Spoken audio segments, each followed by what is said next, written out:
Welcome to Next Level Play Therapy, a weekly podcast dedicated to supporting the next generation of child and adolescent therapists to provide exceptional play therapy services. We'll explore all things play therapy to elevate your work with children and adolescents using the therapeutic powers of play. I'll discuss practical tips and ideas so you can provide a transformative experience for your young clients and make a real difference in their lives. So get ready to take your play therapy skills to the next level and make a lasting impact in the lives of children, adolescents, and families.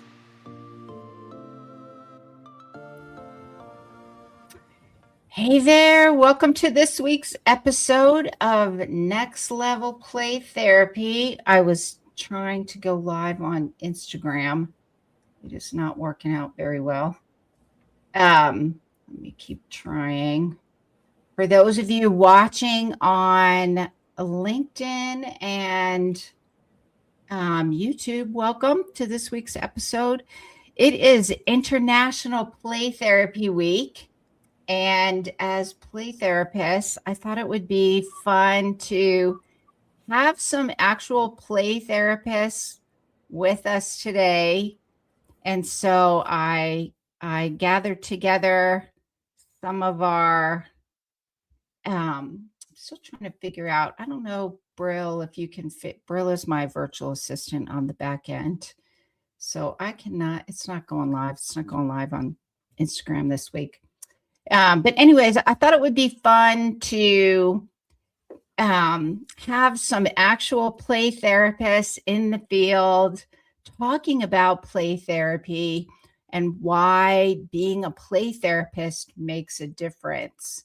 And so that's what we're going to talk about today. And what actually is play therapy, and why is that different than kind of that idea of pulling out games and toys as a way to help children talk.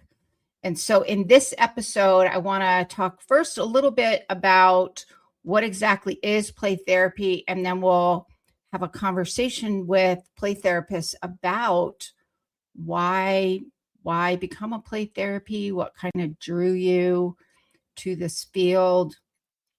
So let's do some introductions. Why don't we have Heidi, if you want to go ahead and do an introduction of yourself, and then we'll have Amy, Julie, and Malia. Okay. Hi, my name is Heidi Rolston, and I just got my LCSW license, and I'm working towards my RPT, my Registered Play Therapy license. I work for Red Sand Psychiatry, Restorative Therapy, and Counseling.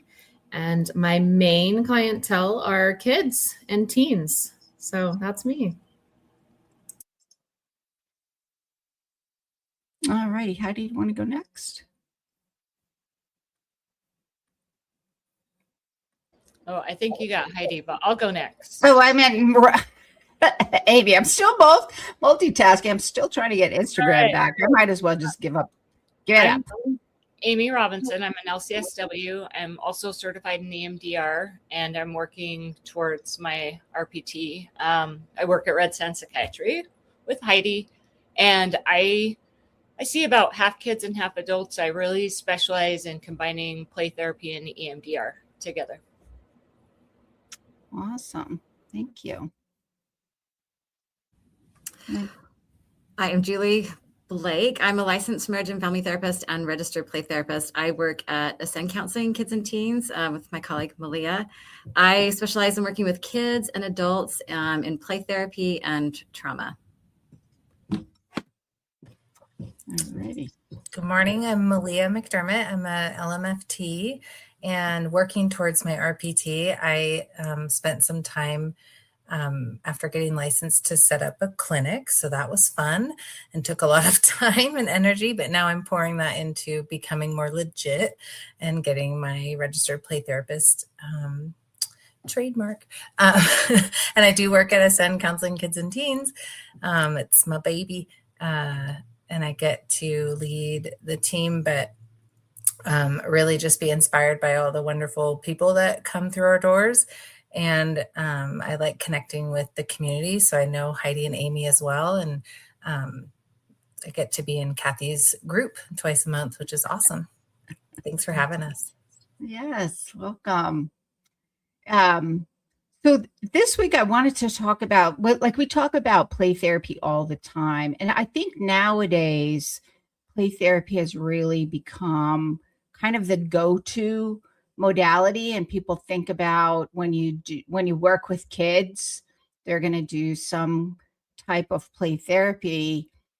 And what I've noticed is there's not always a real full understanding of what exactly is play therapy and what sets it apart from maybe pulling out games and toys and art supplies and using that as a way to help children talk. So essentially, really using a traditional talk therapy mindset when you're providing counseling services to young children. And I think play therapy is a fundamental mindset shift. And most of us when we were in graduate school, most of us, we didn't really get any training because most of the graduate school programs don't really offer any kind of courses about play therapy, I would say, with the exception for Julie. Julie's program did offer some play therapy course. Oh, yours did too, as Malia? Oh, that's awesome. And so really the things that set play therapy apart, and I'd be curious what you guys think about this, is the way that the Association for Play Therapy defines what is play therapy is that it is using a theoretical model to access the therapeutic powers of play within the context of a strong therapeutic relationship. I think most of us get the relationship piece. And the thing that I think is the mindset shift for play therapy is that you're actually using a theoretical model to influence how you're going to help your clients access the therapeutic powers of play. And that therapeutic model is going to influence how you make sense of what's going on in the session.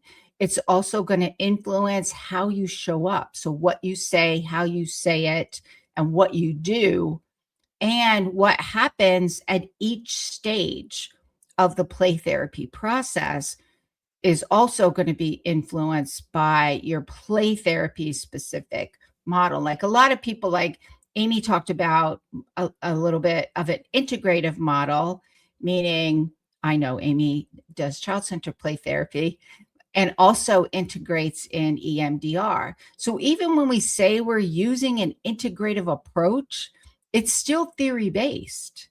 It's still using your theoretical model to guide how you make sense. Like EMDR is going to help you is going to influence the way you think of what's going on in the session, what you're going to say, how you're going to say, and what you're going to do. Versus it's a little different with child-centered play therapy that looks a little bit different.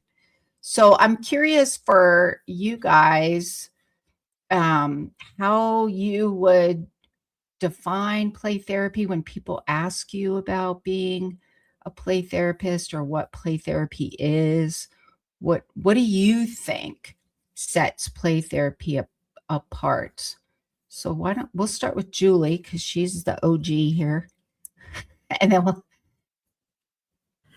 Yeah, I love trying to talk to people about play therapy. I think a lot of like parents that come in maybe don't know what it is or have heard of it. And so I think it's basically to start letting them know that the play is the children's language and toys are their words, and just to kind of give them that basic understanding. But then it's also important to connect it to how APT defines play therapy. So we're not just like grabbing an idea off of Pinterest, but we're really grounded in like those 10 historical and significant theories that APT defines. And we're allowing those what methods that have been researched for years and evidence-based to guide how we use this medium of play to have the child process emotions and work through feelings. But it is important to explain to parents, because it is different than like an adult and talk therapy. So Yeah, I think that's a really awesome way of saying it too, the way you kind of broke that down.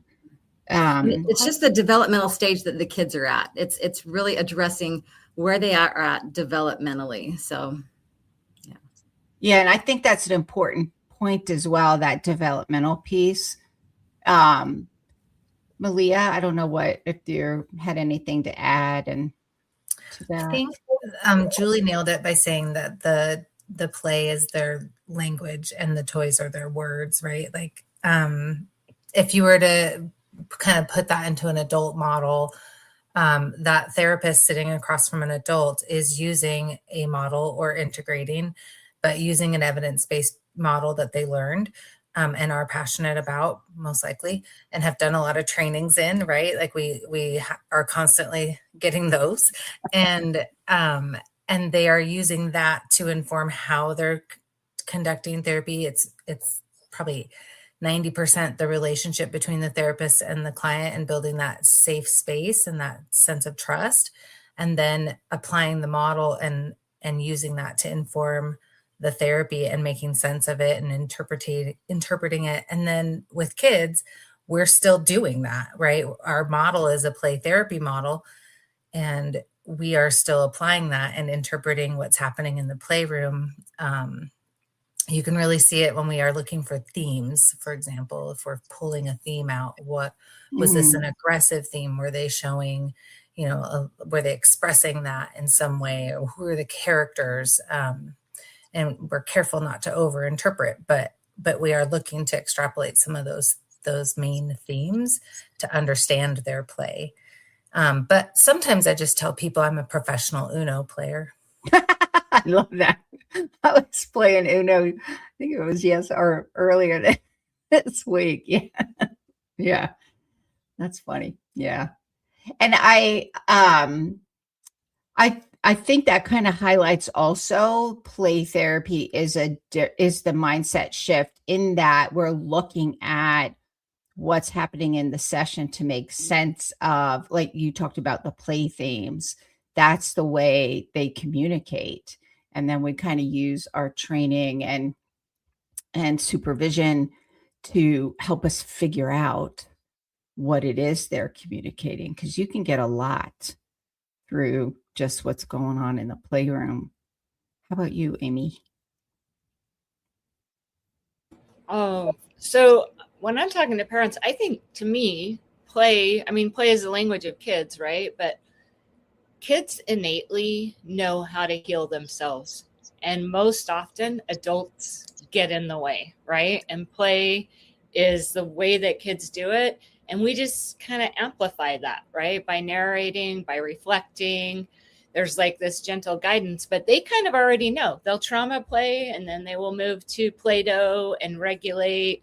Like, it's trusting that they know what they need, but guiding them a little bit. And as they see that trust or feel that trust, then it like, they build self-esteem. They start to build problem-solving skills. They can manage their anxiety more, all of those things. They can play through the trauma. And it's because we trust them. We trust that they're going to show us what they need. And then we can offer them tools once they show us that. Spoken like a true child-centered play therapist. Trust the child to innately know what needs to happen. Right. Well said. How about you, Heidi? I think of parents who would often say, hey, I need you to go in to their kid and talk to your therapist about what happened at school. Or I need you to talk about this issue that's happening at school. And this can be a 5-year-old, right? And almost always, if you were to try to ask that kid, hey, your mom wants me to talk about what happened at school, 9 times out of 10, they're going to say, I don't remember. I don't know, right? And sometimes they do that as avoidance to not talk about it. But a lot of times they do it because they're not fully developed yet with their brain. They're not fully rational and logical yet. They don't have the abstract thinking skills to be able to process conversations like adults do. But as soon as you get them involved in play over time and building the relationship, you see those skills develop. You see trauma being, worked through, and anxiety, depression worked through, and they just naturally learn how to do that. And they don't even realize that they're doing it most often. We do, but they don't. Yeah, it's pretty amazing to watch them do that in the session. I would say, and I think you guys all gave a really kind of good understanding of why is play therapy different. Like it's a fundamental shift in our thinking about how therapy is supposed to work, in that the Association for the Association for Play Therapy talks about the therapeutic powers of play. The therapeutic powers of play really focus on play as the vehicle. It's the way in which children heal. It's not like talking about like you were saying, Heidi, go in there and talk about what happened. They were like, I don't know. But even I get that with older kids too. I don't know. Which is, I think, a lot of times their way of saying, I'm not ready. But we can use those therapeutic powers of play, of self-expression, indirect teaching, attachment, social skills. We can use the therapeutic powers of play to really facilitate the healing. They'll do it through the play. They don't, and I kind of think of it as a way of even like bypassing the cognitive areas and going right to implicit experiences stored away in the body. What do you guys think? I don't know, Amy, Julie, if you wanted to add to that. Yeah, no, I love how you just said that, how it just bypasses the cognitive. It is such a deep work. It goes right to where the kids need to process their emotion. Whereas, adults might spend a lot of time like in that cognitive space, talking, but kids can just jump right to do that work and get to that, emotional processing of those deep feelings. So it's really amazing to get to watch this process and be a part of that with the kids. Yeah. I don't know if any of you guys, Amy, Malia, or Heidi, wanted to add to that.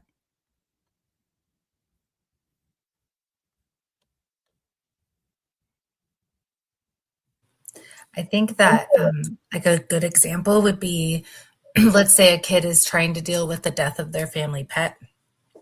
In the playroom, they would likely play that out by taking care of a stuffed animal, making it all better, being the veterinarian, walking the stuffed animal through that process, maybe even in their own way saying goodbye. You see the magic happen right in front of you because the parent maybe clued you into what was going on, but then you watch the kid play it out unprompted and you're just like, wow, play therapy really works. Yeah. So let me ask you guys, I'm curious for you, why did you become a play therapist? So I don't know, Heidi, if you want to start, like because becoming a play therapist is not just about going to graduate school and learning counseling. It's really about going through that process. Here in the United States, we have the Association for Play Therapy, and they have the registered play therapy credential. There are other kind of entities outside the US that are doing similar things. All of the things they have in common are there are requirements to do that. Like even the association, I keep these nearby. These are the competencies to be a play therapist. There are 3 categories of competencies that you are expected to master. So what would you say is the reason why become a play therapist? Why invest that time? For me, it sounds cheesy, but I love to learn. And I knew that going for an RPT and working towards that would really help me to become kind of an expert in this field and to learn as much as I can about it. I love that Play Therapy Academy has a group. We're in a group, we consult with each other, we have a supervisor, and we are able to come and bounce ideas off each other and consult with each other about our cases and, difficult situations we deal with. I also think that it makes us a little more marketable if we have an RPT. It gives us kind of that title to people that says, hey, I know what I'm doing, I'm trained, and I think when schools or hospitals or these bigger institutions are looking for referrals for children, I think that makes us more marketable to be able to put ourselves out there. Yeah, I think that's a good point also. Like, it says you've accomplished these competencies. Yeah. How about you, Amy? Yeah, I kind of agree with what Heidi said. It's interesting because so many people will say, I do play therapy. And that might mean that they pull out a deck of Uno cards. Yeah. It does not necessarily mean that they're trained in play therapy, because there's a lot more to it. And I lean towards going towards my RPT because as a therapist, my belief is that we should always continually be seeking consultation or supervision, no matter how far we are in our licensing. And the RPT programs, actually, I think Julie and I made a joke about it. It's almost worse than your master's program trying to get your RPT. But that says something, right? It says something about the knowledge that you gain. And I feel the same way about EMDR and combining them together. Like EMDR has the certification and the ongoing, the model in EMDR is almost the same. You should always be seeking supervision and consultation. And I think that that's what makes good therapists. And so getting your RPT is just kind of a natural process if you want to be a good play therapist. Yeah. How about you, Julie?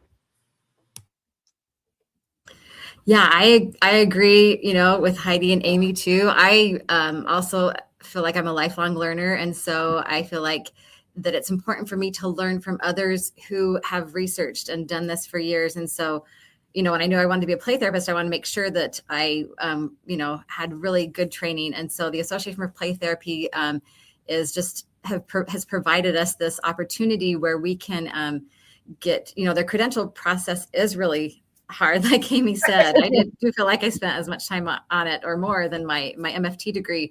But I feel like in order for me to provide that, adequate service to families and kids, that I need to be adequately trained too. And I think it's important for us as professionals to belong to organizations that hold us, kind of accountable and to help us provide evidence-based treatment rather, than just grabbing an idea. And I also, agree with Heidi that I feel like if I'm a parent and I'm looking for someone to help my child, I am going to feel a lot like more I can trust them if they've earned their registered play therapist credential. They've really, been trained a lot. And so I might, trust them more with my kiddo. How about you, Malia? I think, Amy, you just accidentally coined a new phrase for us. The ABCs, right, is always be consulting. But yeah, those are all the same reasons why I'm seeking to be a registered play therapist and get that legitimacy title. But for me, it's been more about the journey of that and the learning and the consultation group. I don't want to stop doing that. We don't want you to stop either. I know, it's so great. And, that does need to exist in our field, right? If the more isolated we are, the worse we get as therapists. So the continued learning, the applied application or the applied learning by bringing cases to consult with others is just, it's great. In my marriage and family therapy program, we had a filial therapy class. We had we had a couple of like how to work with children and families, and like obviously the marriage and family therapy. I didn't really care for the marriage part. In fact, I prefer to work with divorced couples because, like can't screw them up anymore. But only way to go is up. But working with kids is just, I don't know, it's dynamic and it's fun and you don't know what you're going to get. And every hour is different. And that just tickles my brain, right? Like I just love working with kids. They're so honest and authentic and they just bring their real selves. And their walls aren't built yet sometimes. And it's just a beautiful process to be part of. And I do want to bring that legitimate training to it and make sure that I'm showing up as best I can for those kids. Because also we're planting seeds for therapy to be a good experience so that later in life, when they need a therapist again, they're like, yeah, that was a good experience. I really liked that person. Yeah. I remember, so you guys probably know this, and I've mentioned this on the live stream and podcast episodes in the past. Like I got introduced to play therapy. I knew I always wanted to work with kids. I was going to go save the world like every good little therapist. We started out wanting to save the world. But I remember I always wanted to work with kids, and I was a special ed teacher back in the 80s, 1980s. And the school psychologist and social worker were doing this play therapy thing. And I worked in a center, a special education center for children, elementary age, who had emotional problems. So to the extent that they could not be in a regular classroom. And so, anyways, long story short, we did that. That's where I got introduced to it. And I saw what amazing changes just doing a play therapy group with the school psychologist and I, with the kids in my classroom. There were 12 of them. And we would do these act out fairy tales based on Bruno Bettelheim's The Uses of Enchantment. And that was kind of the catalyst that got me going back to grad school. I realized I wanted to do this therapy thing. And so went back to graduate school, and then nobody knew how to do it. And I just floundered until I finally, back in like the 2002, 2003, I think, somebody, because it was like there was no internet around either. It was just beginning. So it's not like you could find things, and got introduced to it. And it made such a difference because I felt like a giant fraud half the time because I wasn't sure what I was doing. And typically supervisors, well-intentioned, I had some awesome supervisors, would just say, well, just pull out a worksheet. And I hate worksheets. I mean, they've got their uses, but I hate worksheets. I think for me, all the things you guys said were like lifelong learning. I think for me, I wanted the confidence.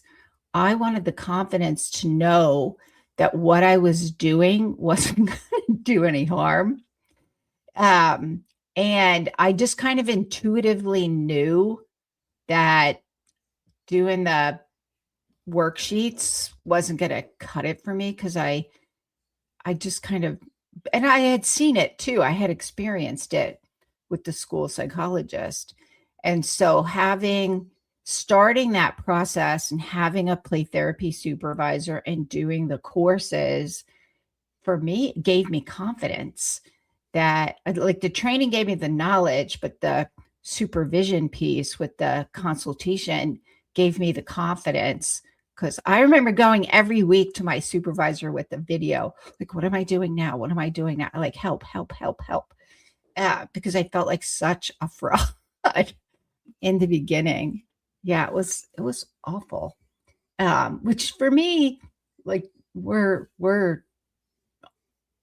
20 years later, and just seeing how the play therapy community has flourished and grown. Like now people understand what, I think most places people understand what that RPT credential means, the registered play therapist credential, which kind of led me into doing the consultation, which I love. And it's interesting because as you guys are talking, I'm thinking, this is what I love about Play Therapy Academy. And also my other membership now that's up and running is Play Therapy Elevation Circle. We do the same thing.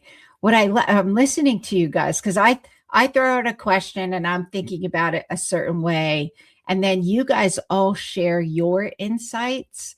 And I'm thinking, oh my gosh, this is gold, because there's so much depth, I think, that gets added to the discussion. And I find that when we're presenting cases in Play Therapy Academy, like you guys might be presenting a case. I'll start off like with the case conceptualization component, and then you guys start talking. I'm like, oh my gosh, that's gold. Oh my gosh, that's such a good point, which gets everybody thinking a little bit more as well. So for you guys, what is it about Play Therapy Academy that kind of helped you accomplish your skills? Heidi, if you wanted to go first, then we'll do Amy, Julie, and Malia. Malia rounds us up. Like we said earlier, everybody in our group kind of brings new ideas and something different to the table. And I think that's extremely helpful, so we don't just get stuck in one way of thinking or one way of doing things. We're pretty open-minded to each other, and we take each other's advice and we apply it a lot. And that's been really helpful for me. Also, Cathi in this group has challenged me before. I've been stuck on a situation with a parent and not knowing how to handle a situation or a conversation.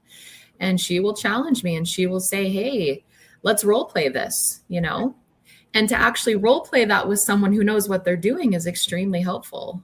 So. Yeah, I think the benefit is that anybody who's working on their RPT is doing a combination of group and individual supervision. And so when you have a therapist that's working on getting their RPT, you have like 8 or 10 therapists. I don't think that parents or clients see that, right? It's like, hey, you don't just get me. Like, whenever there's a problem, I'm talking to like 8 other people and they're, try this, or I've had experience with this type of client. And so there's just, I never walk away from a supervision meeting without like learning something really valuable that I can use directly with one of my clients. I had to drop down and plug my laptop in. So I was like, dang it. Like, it's in the red zone. Yeah. So if you guys are watching on the video and you're like, where'd she go? Yes, we don't want your laptop to die. I sent a private message to these guys. I got to plug my laptop in. Yeah. So Cathi, I was with you even before you created Play Therapy Academy, and I would never be where I am without you. I couldn't even have gotten started in play therapy because there was no anyone in St. George. And so like being able to work with you virtually, it just allowed me to even get started. So then when you transitioned our supervision group, into Play Therapy Academy, I really loved how you had it set up. We had like, I got to get my individual supervision and combined it with this like amazing group and discussions. And then you add like the trainings onto it too. So that helps work towards those 150 hours that we have to get. And it's like kind of one-stop shopping. It's a good, it's just such a good resource. And it's just this beautiful community. I just get to make my play therapist friends and just build like these connections and associations so we can continue like to consult. And it just really helped me get there. It really helped me get to earn my credentials. Yeah. I love the community part. Like I always hear that from you guys, but I'm like, I love it too. Like I go there, I'm like, oh my gosh, they're so amazing. And even people who think, oh, I don't really have much to add, I'm new. I've heard pure gold come out because I think we're an intuitive group. And so what I find that I love so much about it is that like your insights add so much to it. And then I'll be thinking about it one way and you guys will like add depth to it to make it even better. Like I don't think individual, I mean, I like individual consultation and I think it's important, but I think we don't always understand the value of the group piece. And yeah. The group is really where it's at too. I've been a part of it. May will be 3 years, so I feel very lucky, but I'm also on the slow boat to the RPT, right? Like that's okay. Hey, slow and steady. Slow and steady wins the race. Steady. Yeah, I'm a turtle in all ways. But the group piece is so important. The community building, the learning from each other.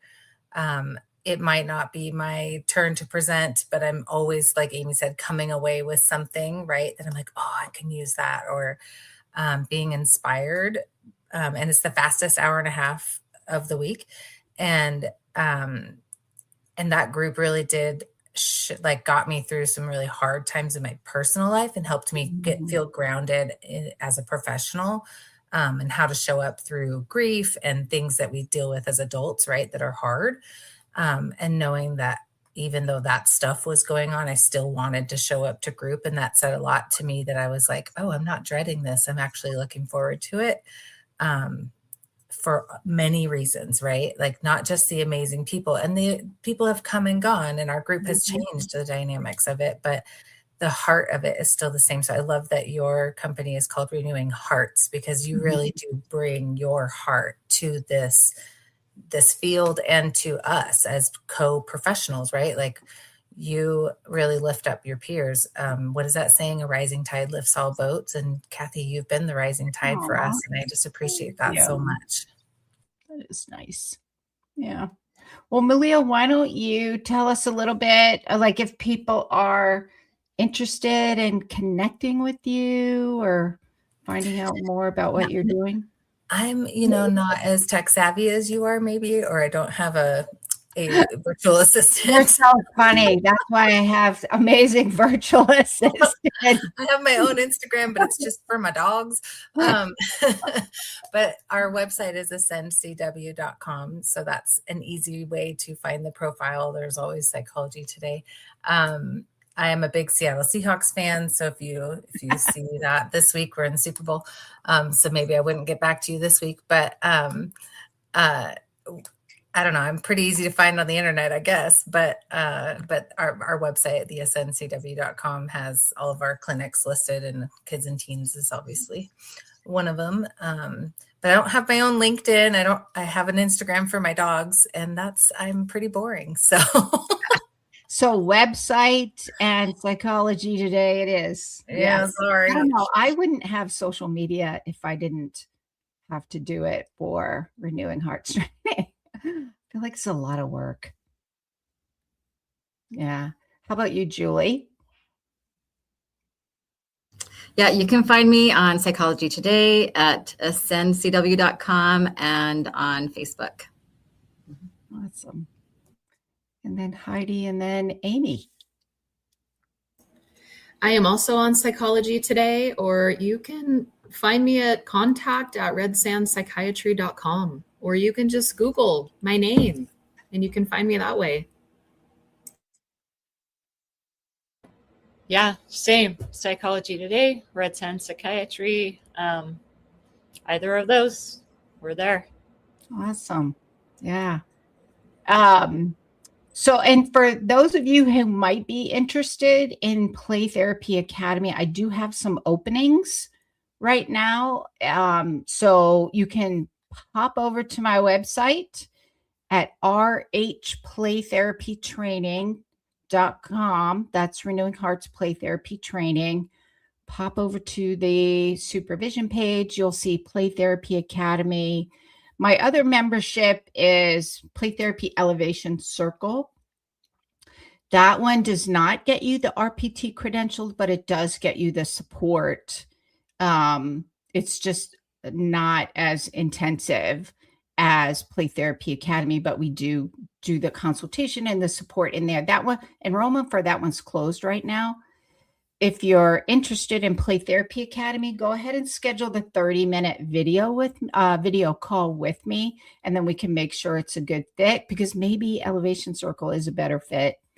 But either way, go ahead and schedule the 30-minute video call with me, and we can see if that works out. And I will see you guys for next week's episode. All right. Bye, everyone.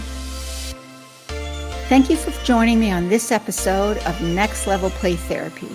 I hope you found the discussion valuable and gained new insights and ideas to support your work helping children, adolescents, and families heal.